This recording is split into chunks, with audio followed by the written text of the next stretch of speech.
Super Sarvana Stores.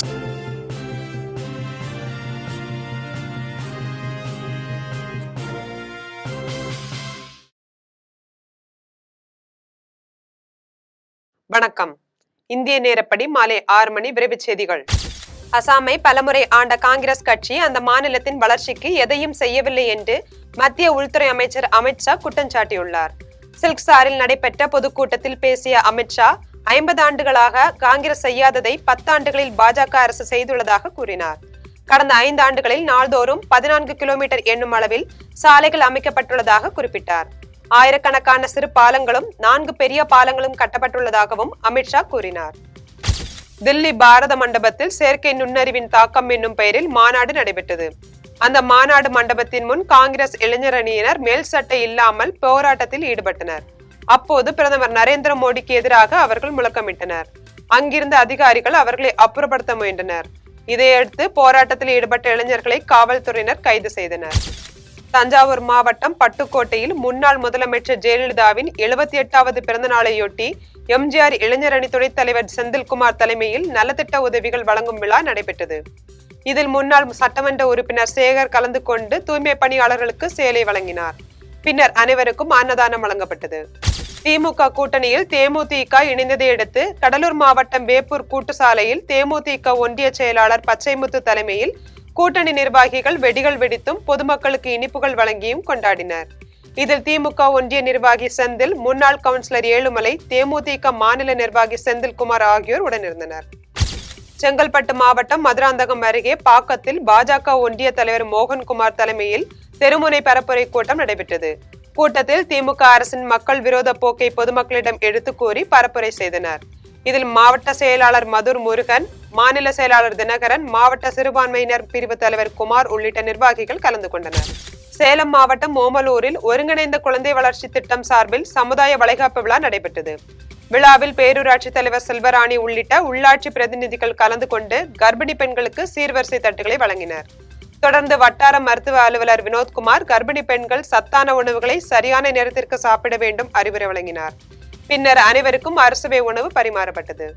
Salem மாவட்டம் தலைவாசல் பழங்குடியின மக்கள் 50க்கும் மேற்பட்டோர் இலவச வீட்டுமனை பட்டா வழங்க கோரி கால்நடைகளையும் கொண்டு வந்து வட்டாட்சியர் அலுவலகத்தில் உணவு சமைத்து ஆர்ப்பாட்டத்தில் ஈடுபட்டனர். உடனடியாக தங்களுக்கு பட்டா வழங்க நடவடிக்கை எடுக்க வேண்டும் என கூறி முழக்கமிட்டனர். பின்னர் உடனடியாக பட்டா வழங்க நடவடிக்கை எடுக்கவில்லை என்றால் அடுத்த கட்ட போராட்டம் நடத்தப்படும் என்று எச்சரிக்கை விடுத்தனர். சேலம் மாவட்டம் வாழப்பாடி அருகே பேளூரில் பாரத் ஸ்டேட் வங்கியை இடமாற்றம் செய்ய உள்ளனர்.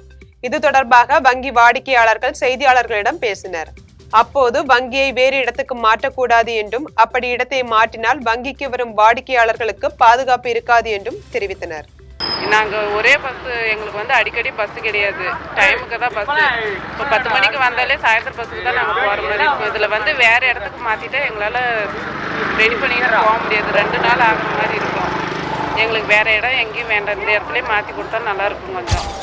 திமுக கூட்டணியில் தேமுதிக இணைந்ததை அடுத்து விழுப்புரம் காந்தி சிலை அருகில் தேமுதிகவினர் வெடிகள் வெடித்தும் பொதுமக்களுக்கு இனிப்புகளை வழங்கியும் கொண்டாடினர். மேலும் திமுகவுடன் வைத்துள்ள கூட்டணி வெற்றி கூட்டணியாக சட்டமன்ற தேர்தலில் அமையும் என கூறி தேமுதிகவினர் முழக்கமிட்டனர்.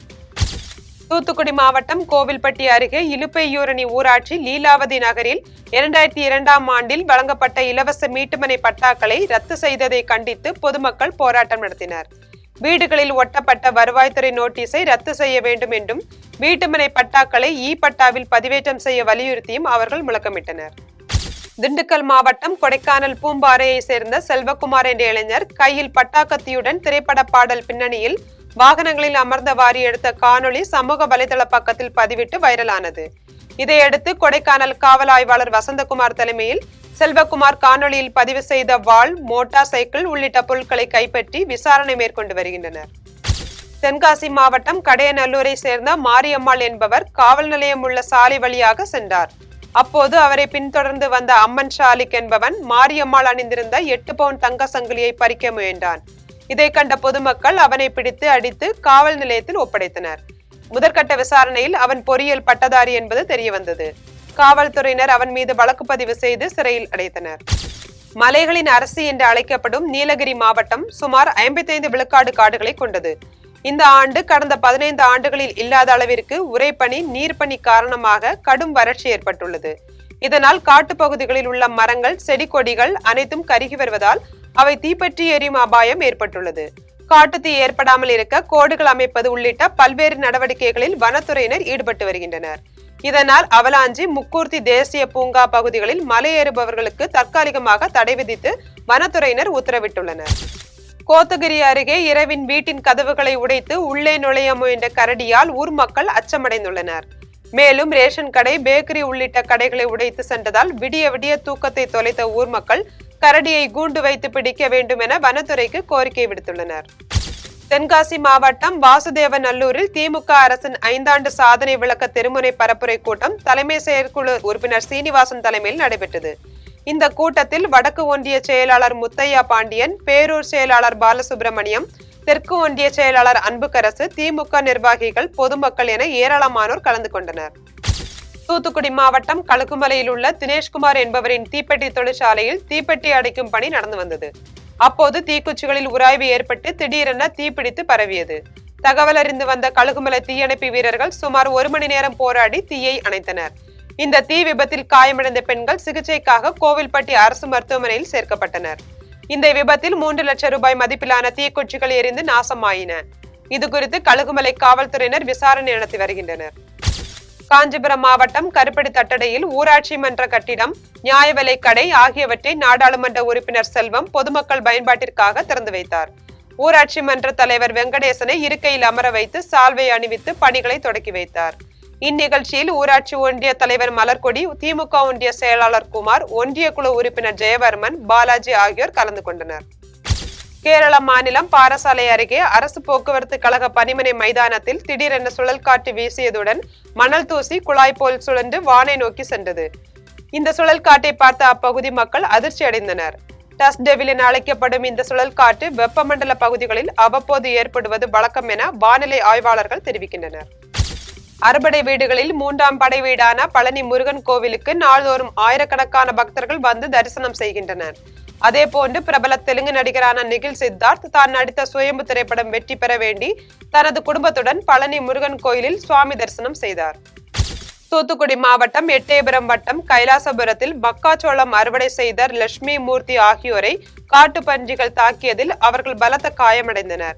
இப்பகுதியில் பயிரிடப்பட்டுள்ள மக்காச்சோளம், உளுந்து உள்ளிட்ட பயிர்களை காட்டு பன்றிகள் தொடர்ந்து நாசம் செய்து வரும் நிலையில் தற்பொழுது மனிதர்களையும் தாக்க தொடங்கி இருப்பது விவசாயிகளிடையே அச்சத்தை ஏற்படுத்தியுள்ளது. இது குறித்து காவல் நிலையத்தில் பொதுமக்கள் புகார் அளித்தனர். காட்டு பன்றிகளை கட்டுப்படுத்தவும் பாதிக்கப்பட்டவர்களுக்கு இழப்பீடு வழங்கவும் அவர்கள் கோரிக்கை விடுத்துள்ளனர். ராணிப்பேட்டை மாவட்டம் சோளிங்கர் வட்டாட்சியர் அலுவலகத்தில் தமிழ்நாடு வருவாய் கிராம ஊழியர் சங்கம் சார்பில் காலமுறை ஊதியம் வழங்க வேண்டும் என்பது உள்ளிட்ட கோரிக்கைகளை வலியுறுத்தி காலவரையற்ற வேலை நிறுத்தத்தில் ஈடுபட்டனர். இந்த போராட்டத்தில் கிராம உதவியாளர்கள் சங்க வட்டார தலைவர் சிவகுமார் தலைமையில் செயலாளர் பரந்தாமன், பொருளாளர் கருணாநிதி ஆகியோர் கலந்து கொண்டனர். நாமக்கல் மாவட்டம் புதுப்பட்டி பேரூராட்சியில் விவசாயிகளின் நீண்ட கால கோரிக்கையை ஏற்று 70 லட்சம் ரூபாய் மதிப்பீட்டில் புதிய தடுப்பணை கட்டப்பட உள்ளது. இதற்கான அடிக்கல் நாட்டு விழாவில் நாடாளுமன்ற உறுப்பினர் ராஜேஷ்குமார் கலந்து கொண்டு பணிகளை தொடங்கி வைத்தார். பின்னர் நிகழ்ச்சியில் பேசிய அவர், கடந்த 5 ஆண்டுகளில் திமுக அரசு ஆற்றிய மக்கள் நல பணிகள் மற்றும் சாதனைகள் குறித்து பொதுமக்களிடம் எடுத்துரைத்தார். தென்காசி மாவட்டம் வாசுதேவநல்லூரில் திமுக அரசின் 5 ஆண்டு சாதனை விளக்க கூட்டம் நடைபெற்றது. இதில் திமுகவை சேர்ந்த சிவாஜி கிருஷ்ணமூர்த்தி கலந்து கொண்டு பேசினார். கூட்டத்தில் குறைந்த எண்ணிக்கையிலான ஆட்கள் மட்டுமே கலந்து கொண்ட நிலையில் மேடை நாகரிகம் இல்லாமல் பண்பாடற்ற முறையில் அவர் பேசியதை கண்டு அங்கிருந்தவர்கள் முகம் சுளித்தனர். இந்த கூட்டத்தில் பெண்கள் யாரும் கலந்து கொள்ளவில்லை. கள்ளக்குறிச்சி மாவட்டம் சங்கராபுரத்தில் விடுதலை சிறுத்தைகள் கட்சி ஒன்றிய செயலாளர் சந்திரனை தாக்கியவரை கைது செய்யாத காவல்துறையை கண்டித்து ஆர்ப்பாட்டம் நடைபெற்றது. தாக்கியவரை கைது செய்து கடும் நடவடிக்கை எடுக்க வேண்டும் என்றும் பாதிக்கப்பட்டவருக்கு பாதுகாப்பு வழங்க வேண்டும் என்றும் விடுதலை சிறுத்தைகள் கட்சியினர் கோரிக்கை விடுத்தனர். கடலூர் மாவட்டம் வடலூரில் விடுதலை சிறுத்தைகள் கட்சி நிர்வாகிகள் அறிமுக கூட்டம் நடைபெற்றது. இதில் இளஞ்சிறுத்தைகள் எழுச்சி பாசறை மாநில செயலாளர் வெங்கடேசன் தலைமை வகித்தார். இக்கூட்டத்தில் குணவழகன், பரசு முருகையன், தாமரை செல்வன், புஷ்பலதா ஆகியோர் கலந்து கொண்டனர். வேகமாக அரசியல் பணியை செய்வதற்கும் நம்மை நியமித்திருக்கிறார்.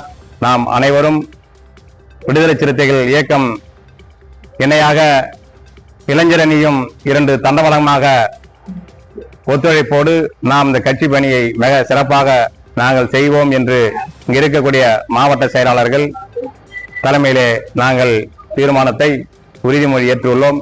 சேலம் மாவட்டம் பாலக்குட்டப்பட்டியில் எருதாட்டம் போட்டி நடைபெற்றது. இதில் காளைகள் முட்டியதில் அதே ஊரை சேர்ந்த செந்தில்குமார் என்ற இளைஞர் உயிரிழந்தார். மேலும் 10 பேர் பலத்த காயமடைந்தனர். இதையடுத்து காவல்துறையினரும் கோவில் நிர்வாகமும் எருதாட்டத்தை பாதியில் நிறுத்தினர். இது குறித்து ஓமலூர் காவல்துறையினர் விசாரணை மேற்கொண்டு வருகின்றனர். திருவண்ணாமலை மாவட்டம் திருஞ்சாம்பரம் ஒன்றியம் எறும்பூண்டி வேடந்தவாடி ஆகிய ஊர்களில் அதிமுக சார்பில் பரப்புரை கூட்டம் நடைபெற்றது. இதில் எம்ஜிஆர் மன்ற துணை செயலாளர் அரங்கநாதன், ஒன்றிய செயலாளர் ஜெயபிரகாஷ் ஆகியோர் தலைமை வகித்தனர். இந்நிகழ்ச்சியில் அமைப்பு செயலாளர் முருகுமாறன் கலந்து கொண்டு அதிமுகவின் தேர்தல் உறுதிமொழிகளை விளக்கினார். கூட்டத்தில் அருள்பழனி, சம்பத் உள்ளிட்டோர் கலந்து கொண்டனர். புதுச்சேரி மாநிலம் வீராம்பட்டினத்தில் பெங்களூரில் இருந்து சுற்றுலா வந்த குடும்பத்தினர் கடலில் படகு சவாரி செய்தனர். அப்போது ராட்சச அலையில் சிக்கி படகு கவிழ்ந்தது. அப்போது மீட்பு பணியில் ஈடுபட்ட மீனவர்கள் 7 பேரை மீட்டனர். ஆனால் சோனியா என்ற பெண் கடலில் மூழ்கி உயிரிழந்தார். தகவல் அறிந்து வந்த அரியாங்குப்பம் காவல்துறையினர் சோனியாவின் உடலை மீட்டு கூராய்வுக்காக மருத்துவமனைக்கு அனுப்பி வைத்தனர். தென்காசி மாவட்டம் கீழப்பாவூரில் உள்ள நாடார் இந்து தொடக்க பள்ளியில் பழங்கால பொருட்களின் கண்காட்சி நடைபெற்றது. இந்த கண்காட்சியை தோட்டக்கலைத்துறை துணை இயக்குனர் தங்கம் தொடங்கி வைத்தார். இதில் பங்கேற்ற மாணவர்கள் கும்பா, தாளம், குவளை, செம்பு, புட்டு அவைக்கும் குழல் போன்ற வீட்டு பயன்பாட்டு பொருட்களை காட்சிப்படுத்தியிருந்தனர். சேலம் மாவட்டம் ஆர்சி செட்டிப்பட்டியை சேர்ந்த இரட்டையர்கள் ஜனரஞ்சன், ஜன அம்ச பிரியன் ஆகியோரை கடந்த மாதம் கூட்டுக்கொள்ளை வழக்கில் ஓமலூர் காவல்துறையினர் கைது செய்து சிறையில் அடைத்தனர். இவர்கள் இருவர் மீதும் ஓமலூர், தருமபுரி காவல் நிலையங்களில் கொலை, கொள்ளை, அடிதடி வழக்குகள் உள்ளன. தொடர்ந்து குற்றங்களில் ஈடுபட்டு வருவதால் மாவட்ட ஆட்சியர் பிருந்தா தேவி இரட்டையர்களை குண்டர் சட்டத்தில் கைது செய்து உத்தரவிட்டார். கோவாவில் நடைபெற்ற சிறுவர்களுக்கான வில்வித்தை போட்டிகளில் ஆசிய அளவில் முதலிடம் பிடித்த சாலவாக்கம் அரசு பள்ளி மாணவன் அஜ்மலுக்கு அப்பள்ளி மற்றும் பொதுமக்கள் சார்பில் வரவேற்பு அளிக்கப்பட்டது. இதில் சாலவாக்கம் ஊராட்சி மன்ற தலைவர் சக்திவேல் கலந்து கொண்டு மாணவனுக்கு பாராட்டுகளை தெரிவித்தார். திண்டுக்கல் மாவட்டம் பழனி முருகன் கோவிலில் உண்டியல் காணிக்கை பணம் எண்ணப்பட்டது. இதில் உண்டியல் வருமானமாக 2,40,30,874 ரூபாய் கிடைத்தது தெரியவந்தது. ஒட்டன்சத்திரம் குழந்தை வேலப்பர் கோவில் உண்டியலில் 2,56,500 ரூபாய் காணிக்கையாக கிடைத்துள்ளது. ஒட்டன்சத்திரம் காமாட்சி அம்மன் கோவில் உண்டியலில் 15,078 ரூபாய் கிடைத்துள்ளது. உண்டியல் காணிக்கை எண்ணும் பணியில் கோவில் அதிகாரிகள், ஊழியர்கள், கல்லூரி மாணவ மாணவிகள் ஈடுபட்டனர். திருவண்ணாமலை மாவட்டம் கடலாடியில் காய்கறி விற்று வந்த பர்வீன் என்ற பெண்ணை சிறப்பு உதவி ஆய்வாளர் விஸ்வநாதன் கடுமையாக தாக்கியுள்ளார். இதையடுத்து பர்வீன் மருத்துவமனையில் அனுமதிக்கப்பட்டு சிகிச்சை பெற்று வருகிறார். இந்நிலையில் பெண்ணை தாக்கிய காவல் உதவி ஆய்வாளர் மீது உரிய நடவடிக்கை எடுக்க வேண்டும் என பர்வீனின் உறவினர்கள் கோரிக்கை விடுத்துள்ளனர். வேலூர் மாவட்டம் அகரம்சேரி அருகே பள்ளிக்குப்பத்தில் 33 ஏக்கர் நிலத்தில் தாவேக விஜய் மக்கள் சந்திப்பு கூட்டம் நடக்க உள்ளது. இதற்கான பந்தக்கால் நடும் நிகழ்ச்சி மற்றும் சிறப்பு பூஜைகள் நடைபெற்றது. இந்நிகழ்வில் தாவேக மேற்கு மாவட்ட செயலாளர் வேலுமுருகன் தலைமை வகித்தார். இதில் வேலூர், அணைக்கட்டு, கீழ் வைத்தியநான்குப்பம் ஆகிய தொகுதிகளில் இருந்து 100க்கும் மேற்பட்ட தாவேக நிர்வாகிகள் கலந்து கொண்டனர். அருணாச்சல பிரதேசத்தில் நடைபெற்ற தேசிய அளவிலான மலைப்பகுதி மிதிவண்டி போட்டியில் 15 பதக்கங்களை வென்ற வீரர் வீராங்கனைகளுக்கு கோவை ரயில் நிலையத்தில் மாநில மாவட்ட சைக்கிள் சங்கத்தினர் வரவேற்பு அளித்தனர். இந்த போட்டியில் 18 வயதுக்குட்பட்ட பெண்கள் பிரிவில் பங்கேற்ற சௌபர்ணிகா 2 தங்கம் வென்று சிறந்த வீராங்கனையாக தேர்வானார். மாணவி ஹாசினி 2 தங்கம் வென்று அனைவரது கவனத்தையும் ஈர்த்துள்ளார். அவர்களுக்கு தமிழ்நாடு மாநில சைக்கிள் சங்க தலைவர் மாணிக்கம் வாழ்த்துக்களை தெரிவித்தார். நாங்கள் வந்து 10 நாளைக்கு முன்னாடியே அருணாச்சல் பிரதேஷ்க்கு போயிட்டோம். அங்கே வந்து கிளைமேட்லாம் ரொம்ப கோல்டாகவும் ஃபுட்டெல்லாம் ஸ்டீம் பண்ண ஃபுட்ஸ் எல்லாம் தந்துருந்தாங்க. அதனால் எங்களால் அது பழக முடியல. சாப்பாடுலாம் எங்களுக்கு சேரலை. அப்புறம் கிளைமேட்லாம் ரொம்ப கோல்டாக இருந்தனால எங்களால் ப்ராக்டிஸே பண்ண முடியல. கன்னியாகுமரி மாவட்டம் சித்திரங்கோடு அடையாமடை இசக்கியம்மன் கோவிலில் 56வது ஆண்டு கொடைவிழா நடைபெற்றது. விழாவில் சுவாமிக்கு சிறப்பு அபிஷேகமும் பூஜைகளும் தீபாராதனையும் நடைபெற்றது. தொடர்ந்து ஏராளமான பக்தர்கள் பூக்குழி இறங்கி தங்களின் நேர்த்தி கடனை செலுத்தினர். இதில் பொதுமக்கள் கலந்து கொண்டு அம்மனின் அருளை பெற்றனர். கன்னியாகுமரி மாவட்டம் பேச்சிப்பாறை அணையின் கரையோரத்தில் உள்ள பேச்சியம்மன் கோவிலில் கும்பபரணி திருவிழா கொடியேற்றத்துடன் தொடங்கியது. இதில் சுவாமிக்கு அபிஷேகமும் மகா தீபாராதனைகளும் நடைபெற்றது. கொடியேற்ற நிகழ்ச்சியில் ஏராளமான பெண்கள் கலந்து கொண்டு பொங்கலிட்டு வழிபட்டனர். திருவண்ணாமலை மாவட்டம் வழுதலங்குணத்தில் உள்ள தேவி கருமாரி அம்மன் கோவிலில் சுவாமிக்கு சிறப்பு யாகசாலை பூஜைகள் செய்து அபிஷேக ஆராதனைகள் நடைபெற்றது. தொடர்ந்து கலசங்களில் புனித நீரை ஊற்றி மகா கும்பாபிஷேகம் நடைபெற்றது. இதில் ஏராளமான பக்தர்கள் கலந்து கொண்டு சுவாமி தரிசனம் செய்தனர். பின்னர் அனைவருக்கும் கோவில் நிர்வாகம் சார்பில் அன்னதானம் வழங்கப்பட்டது. இத்துடன் ஜெம் செய்திகள் நிறைவடைகின்றன. மீண்டும் ஜெம் செய்திகள் இரவு 8:30 மணிக்கு. உடனுக்குடன் செய்திகளை காண gemlive.tv என்ற இணையதளத்தில் இணைந்திருங்கள். நன்றி, வணக்கம்.